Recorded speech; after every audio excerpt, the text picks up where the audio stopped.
नमस्ते साथियों, आइए पर्यावरण अध्ययन के अंतर्गत कुछ पेडागॉजिकल प्रश्नों को इस वीडियो में हम देखते हैं। और साथियों, आज की इस वीडियो के लिए हमने कुल 10 प्रश्न लिया है। आइए प्रारंभ करते हैं। जैसा कि आप यहाँ पर देख पा रहे हैं, प्रश्न क्रमांक 1, छोटे बच्चों को घर के बारे में पढ़ाते समय घर के अलग अलग कमरों के स्थान पर घर के हिस्सों का प्रयोग किया गया है। ऐसा करने का कारण है। इस प्रश्न के लिए 4 विकल्प हैं। ए, बच्चे घर के हिस्सों को ज़्यादा बेहतर तरीके से समझते हैं। बी, घर अलग अलग तरह के होते हैं। सी, शिक्षक को समझाने में बहुत आसानी होती है। डी, उक्त में से कोई कथन सही नहीं है। तो साथियों, इस प्रश्न के लिए उत्तर है बी, घर अलग अलग तरह के होते हैं। छोटे बच्चों को घर के कमरों के बारे में न पढ़ाते हुए घर के हिस्सों के बारे में पढ़ाया जाता है। देखिएगा, घर कई तरह के होते हैं, अलग अलग किस्म के होते हैं। कुछ लोग केवल एक ही कमरे में पूरा गुजारा कर लेते हैं, ठीक है, जिसमें कि किचन होता है, बाथरूम भी होता है और वहीं उनका शयन के लिए स्थान भी होता है। तो ऐसी स्थिति में घर के हिस्सों के संदर्भ में यदि हम पढ़ाते हैं तो बच्चों को ज़्यादा बेहतर उनकी समझ बनती है बनिस्बत कमरों के, ठीक है। और साथियों, जब आप कक्षा तीसरी की पर्यावरण अध्ययन पाठ्यपुस्तक का अध्ययन करेंगे तो उसमें आपको ये बात देखने को भी मिलेगी। आइए प्रश्न क्रमांक 2 देखते हैं अगली स्लाइड पर। इस स्लाइड में आप देख पा रहे हैं, निम्न में से किस जानवर में देखने की क्षमता कम होती है किंतु सुनने, स्पर्श तथा स्वाद की क्षमताएं तीव्र होती हैं। इस प्रश्न के लिए 4 विकल्प हैं। ए, गिलहरी, बी, छिपकली, सी, चूहा और डी, मेंढक। तो साथियों, इस प्रश्न के लिए उत्तर है सी, चूहा। चूहे में ऐसी शक्ति होती है जो कि सुन करके या स्पर्श या स्वाद के जो माध्यम से किसी भी चीज़ की स्थिति को अच्छी तरह से भाप लेते हैं, जबकि उनकी देखने की क्षमता कम होती है, ठीक है। आइए अगली स्लाइड में प्रश्न क्रमांक 3 देखते हैं। मकान एवं घर के बीच अंतर स्पष्ट करने वाला बिंदु है। 4 विकल्प हैं। ए, मकान छोटे होते हैं, घर बड़े। बी, मकान में कम लोग रहते हैं जबकि घर में ज़्यादा। सी, जिस भवन में कोई भी नहीं रहता उसे मकान कह सकते हैं जबकि जिस भवन में निवास किया जाता है उसे घर कहते हैं। डी, मकान में 2 या 2 से अधिक परिवार रहते हैं जबकि घर में एकल परिवार रहता है। तो साथियों, घर और मकान की अगर हम अवधारणा की बात करें तो उत्तर होगा सी, जिस भवन में कोई भी नहीं रहता उसे मकान कह सकते हैं जबकि जिस भवन में निवास किया जाता है उसे घर कहते हैं। साथियों, कोई भवन है जिसमें कोई व्यक्ति नहीं रहता है तो उसे हम सामान्य रूप से मकान कह सकते हैं, किंतु घर वो होता है जब उसमें कोई परिवार निवास करता है, उसी को घर कहते हैं। कुल मिला के कह सकते हैं या हम बच्चों को समझा सकते हैं कि घर एक परिवार से मिलकर ही बनता है, ठीक है। तो आइए प्रश्न क्रमांक 4 अगली स्लाइड में देखते हैं। घर में अपनी मर्जी के बिना रहने वाले जीव जंतुओं की सूची बच्चों से बनवाने का उद्देश्य है। 4 विकल्प हैं। ए, घर में रहने वाले अन्य जीव जंतुओं से परिचय कराना। बी, अन्य जंतुओं के प्रति संवेदनशीलता विकसित करना। डी, हानिकारक कीड़े मकोड़ों के बारे में जागरूक करना। और डी, उक्त में से ए एवं बी सही हैं। तो साथियों, उत्तर होगा डी, उक्त में से ए एवं बी सही है। छोटे बच्चों को अक्सर एक सूची बनवाने को कहा जाता है कि भाई हमारी मर्जी के बगैर घर में कौन कौन से जीव जंतु रहते हैं उनकी सूची बनाइए। तो ये सूची बनाने का उद्देश्य क्या होना चाहिए?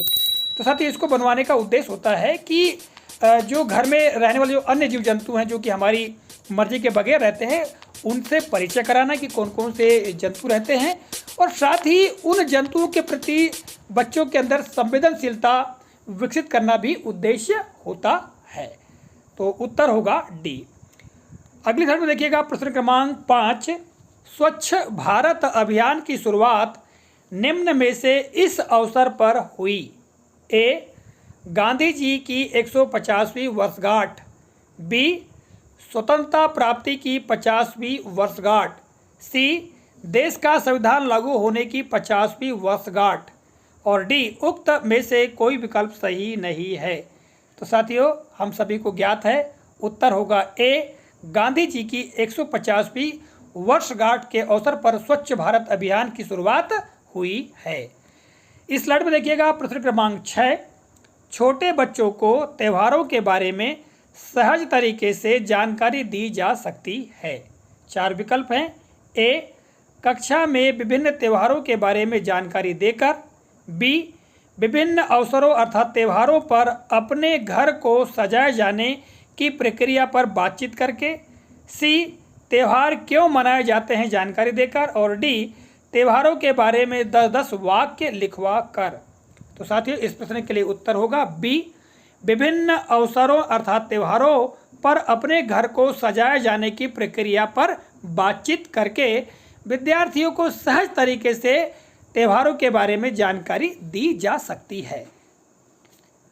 इस स्लाइड में देखिएगा प्रश्न क्रमांक 7, हमारे दैनिक जीवन के भोजन से संबंधित सामग्री पर बच्चों के बीच चर्चा कराए जाने से। इसके लिए 4 विकल्प हैं। ए, दूसरों के खाने से जुड़ी संकुचित सोच दूर होगी। बी, दूसरे लोगों के प्रति बच्चों की समझ बढ़ेगी। सी, बच्चे दूसरों के प्रति संवेदनशील होंगे। और डी, उक्त सभी कथन सही हैं। तो साथियों, इस प्रश्न के लिए उत्तर होगा उक्त सभी कथन सही हैं। देखिएगा, जब हम कक्षा में दैनिक जीवन से संबंधित जो भोज्य सामग्री है उस पर यदि बच्चों की चर्चा कराई जाती है कि किसके घर में क्या खाया जाता है, ठीक है, उनका भोजन किस प्रकार का है, तो ऐसा करने से बच्चों की जो दूसरों के भोजन के प्रति संकुचित सोच होती है वो दूर हो जाती है। साथ ही दूसरे लोगों के प्रति बच्चों की समझ भी बढ़ती है और बच्चे दूसरों के प्रति संवेदनशील होते हैं। इसलिए उत्तर क्या होगा डी, उक्त सभी कथन सही है। इस स्लाइड में देखिएगा प्रश्न क्रमांक 8, बच्चों को भोजन के विभिन्न घटकों के बारे में बेहतर तरीके से जानकारी होगी यदि निम्न में से यह गतिविधि कराई जाए। 4 विकल्प दिए गए हैं। बच्चे, जवान और बूढ़े क्या क्या खा सकते हैं और क्या नहीं खा सकते हैं, सूची बनवाना। बी, गेहूं या चावल से कौन कौन से खाद्य पदार्थ बनते हैं, सूची बनवाना। सी, पूरे 1 महीने में परिवार में कौन कौन सी खाने की चीज़ें उपयोग में लाई गई, उनकी सूची तैयार करवाना। और डी है, बच्चों के बीच उनके परिवार में क्या क्या खाया जाता है, चर्चा कराना एवं श्याम पट पर क्रमशः खाद्य पदार्थों के नाम लिखना। तो साथियों, उत्तर होगा डी, बच्चों के बीच उनके परिवार में क्या क्या खाया जाता है, चर्चा कराना एवं श्याम पट पर क्रमशः खाद्य सामग्री के नाम लिखना।